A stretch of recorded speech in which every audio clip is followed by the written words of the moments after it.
ಅವನ ಮುಂದೆ ಸುಮ್ಮನೆ ನಿಂತವಳ ಕಂಡು ಬಾಯಿ ಮಾತಿಗಾದರೂ ಊಟ ಮಾಡಿದ್ದೀಯಾ ಎಂದು ಕೇಳಲು ಸಹ ಅವಳ ಕಡೆಗೆ ತಿರುಗಿಯೂ ನೋಡದೆ ಸುಮ್ಮನೆ ತನ್ನ ಪಾಡಿಗೆ ತಾನು ತಿಂದು ಮೇಲೆದ್ದು ಹಾಗೆ ರೂಮಿಗೆ ನಡೆದನು. ಅವನ ಮುಖದಲ್ಲಿ ಸ್ಪಷ್ಟವಾಗಿ ಸುಸ್ತು ಎದ್ದು ಕಾಣುತ್ತಿತ್ತು. ಆದ್ದರಿಂದ ಆರೋಹಿಯು ಕೂಡ ಅದರ ಕಡೆಗೆ ಹೆಚ್ಚು ಗಮನ ಕೊಡದೆ ಅವನು ತಿಂದ ತಟ್ಟೆ ಮತ್ತು ಉಳಿದ ಪಾತ್ರೆಗಳನ್ನು ಬೇಕೆಂದು ನಿಧಾನವಾಗಿ ತೊಳೆದು ಅಡುಗೆ ಮನೆ ಎಲ್ಲ ಕ್ಲೀನ್ ಮಾಡಿ ಈಗ ರೂಮಿಗೆ ಹೋಗ್ತೀನಿ, ಇಷ್ಟೊತ್ತಿಗೆ ಅವರು ಮಲಗಿರುತ್ತಾರೆ ಎಂದು ಎಲ್ಲ ಲೈಟ್ಸ್ ಆಫ್ ಮಾಡಿ ಮೇಲೆ ಹೋದಳು. ನಿಧಾನವಾಗಿ ಸದ್ದಾಗದಂತೆ ರೂಮಿನೊಳಗೆ ಬಂದ ಆರೋಹಿ ಕಣ್ಣು ಮೊದಲು ಹುಡುಕಿದ್ದು ಅರ್ಜುನ್ ಮಲಗಿದ್ದ ಕಡೆಗೆ ನೋಡಲು. ಅವನು ಹಾಕಿದ್ದ ಶೂಸ್ ಕೂಡ ತೆಗೆಯದೆ ತಲೆ ಕೆಳಗೆ ಮಾಡಿ ಮಲಗಿದ್ದರೆ ಅವನ ಕಾಲುಗಳು ನೆಲಕ್ಕೆ ಬೀಳುತ್ತಿತ್ತು. ಅರೆ, ಇವರೇನು ಶೂಸ್ ಕೂಡ ತೆಗೆಯದೆ ಡ್ರೆಸ್ ಕೂಡ ಬದಲಾಯಿಸದೆ ಹಾಗೇ ಮಲಗಿದ್ದಾರೆ. ಆಶ್ರಯ ಕೂಡ ಇಲ್ಲದೆ ಎಲ್ಲ ಕೆಲಸ ಇವರ ಮೇಲೆ ಬಿದ್ದಿದೆ.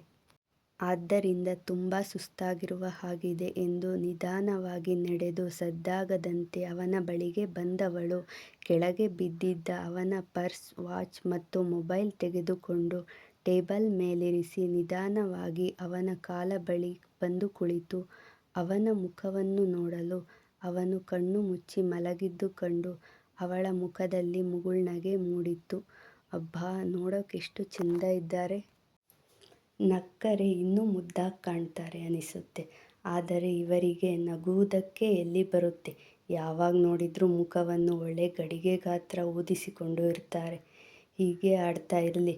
ಒಂದು ದಿನ ನಾನು ಹೇಗೆ ನಗುತ್ತಾ ಮಾತನಾಡೋದು ಅನ್ನೋದು ಕಲಿಸಿಕೊಡ್ತೀನಿ ಎಂದು ತನ್ನಷ್ಟಕ್ಕೆ ತಾನೇ ನಗುತ್ತಾ ನಿಧಾನವಾಗಿ ಅವನ ಬಳಿ ಹೋದವಳು ಬಾಗಿ ಅವನ ಶೂಸ್ ಎರಡನ್ನೂ ತೆಗೆದು ಸಾಕ್ಸ್ ಕೂಡ ತೆಗೆಯುತ್ತಿದ್ದಳು. ತುಂಬ ಸುಸ್ತು ಇದ್ದುದರಿಂದ ಬೆಡ್ ಮೇಲೆ ಬಿದ್ದ ಅರ್ಜುನ್ಗೆ ಕೂಡಲೇ ನಿದ್ದೆ.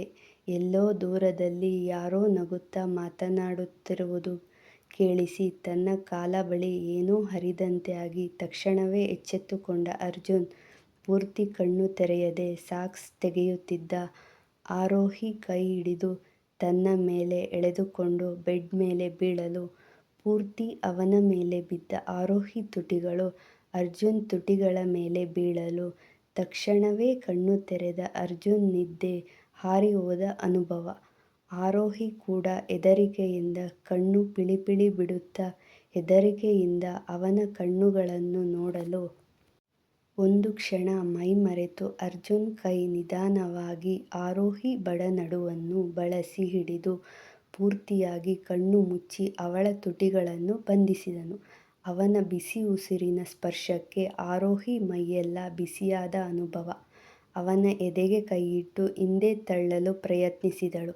ಆದರೆ ಅವನ ಬಲದ ಮುಂದೆ ಇವಳ ಶಕ್ತಿ ಪ್ರಯೋಜನ ಬರಲಿಲ್ಲ. ಅವಳ ನಡುವಿನ ಮೇಲಿನ ಹಿಡಿತ ಬಿಗಿಯಾಗಿ ತನ್ನ ಪ್ರಯತ್ನ ನಿಲ್ಲಿಸಿ ತಾನೂ ಕೂಡ ಅವನ ಮುತ್ತಿಗೆ ಸ್ಪಂದಿಸಲು ಶುರು ಮಾಡಿದಳು. ಆ ಕ್ಷಣಕ್ಕೆ ಅಲ್ಲಿ ಏನಾಗುತ್ತಿದೆ ಎಂದು ತಿಳಿದ ಎರಡು ಮನಸ್ಸುಗಳು ಅನಿರೀಕ್ಷಿತವಾಗಿ ಒಂದಾಗಲು ಪ್ರಯತ್ನಕ್ಕೆ ಕೈ ಹಾಕಿದ್ದರು.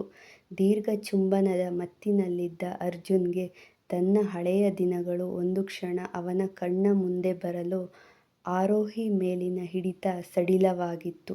ನಿಧಾನವಾಗಿ ನಾಚಿಕೆಯಿಂದ ಕಣ್ಣು ತೆರೆದವಳಿಗೆ ಕಂಡಿದ್ದು ಕಣ್ಣಿನಲ್ಲಿ ಬೆಂಕಿಯನ್ನು ಹೊತ್ತು ಕೋಪದಿಂದ ಹಲ್ಲು ಕಡಿಯುತ್ತಿದ್ದ ಅರ್ಜುನ್. ಒಂದು ಕ್ಷಣ ಅವನನ್ನು ಹಾಗೆ ನೋಡಿದ ಇವಳ ಮೈಯೆಲ್ಲ ನಡುಗಿದ ಅನುಭವ.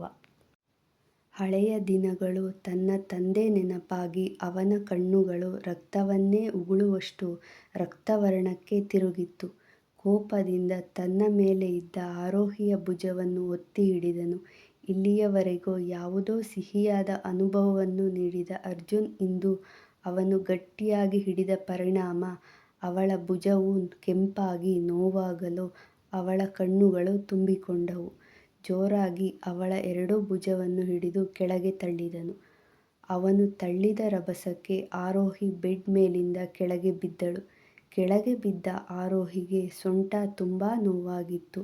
ಆದರೂ ಕೂಡ ಆ ನೋವು ಯಾರಿಗೂ ಕೇಳಬಾರದು ಎಂದು ಬಾಯಿಗೆ ಎರಡು ಕೈ ಅಡ್ಡ ಹಿಡಿದು ನೆಲದ ಮೇಲೆ ತಲೆಯಿಟ್ಟು ರೋದಿಸಿದಳು.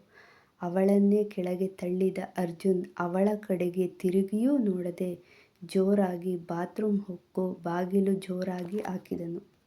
ನೋವಾಗುತ್ತಿದ್ದರೂ ಹೇಗೋ ನೋವು ಸಹಿಸಿಕೊಂಡು ಬಿಕ್ಕಳಿಸುತ್ತಾ ಕಣ್ಣಿನಿಂದ ಜಾರಿದ ನೀರು ಒರೆಸುತ್ತಾ ನಿಧಾನವಾಗಿ ಮೇಲೆದ್ದು ಚಾಪೆ ಹಾಸಿ ಅದರ ಮೇಲೆ ಮುದುರಿ ಮಲಗಿದಳು.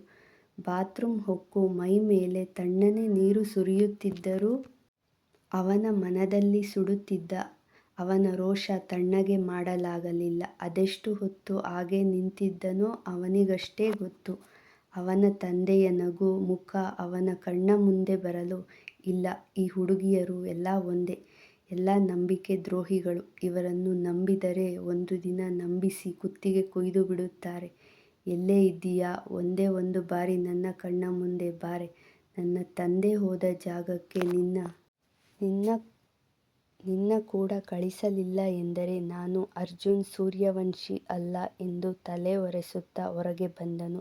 ತಲೆ ಒರೆಸುತ್ತಾ ಒಳಗೆ ಬಂದ ಅರ್ಜುನ್ಗೆ ಮುದುರಿಕೊಂಡು ಚಾಪೆ ಮೇಲೆ ಮಲಗಿದ್ದ ಆರೋಹಿ ಕಂಡು ತಾನು ಅವಳನ್ನು ಕೆಳಗೆ ತಳ್ಳಿದ್ದು ನೆನಪಾಗಿ ಒಂದು ಕ್ಷಣ ಛೇ, ಹಾಗೆ ನಡೆದುಕೊಳ್ಳಬಾರದಿತ್ತು ಎಂದು ನೆನಪಾಗಿ, ಇಲ್ಲ, ಈ ಹುಡುಗಿಯರನ್ನು ನಾನು ಮತ್ತೊಮ್ಮೆ ಯಾವುದೇ ಕಾರಣಕ್ಕೂ ನಂಬಬಾರದು, ಮತ್ತೊಮ್ಮೆ ಇವರ ವಿಷಯದಲ್ಲಿ ಮೋಸ ಹೋಗಬಾರದು, ನಾನ್ ಮಾಡಿದ್ದು ಸರಿಯಾಗಿಯೇ ಇದೆ ಎಂದು ಬಾಲ್ಕನಿಯಲ್ಲಿ ಕುಳಿತವನ ಕೈಯಲ್ಲಿ ಸಿಗರೇಟ್ ಇತ್ತು.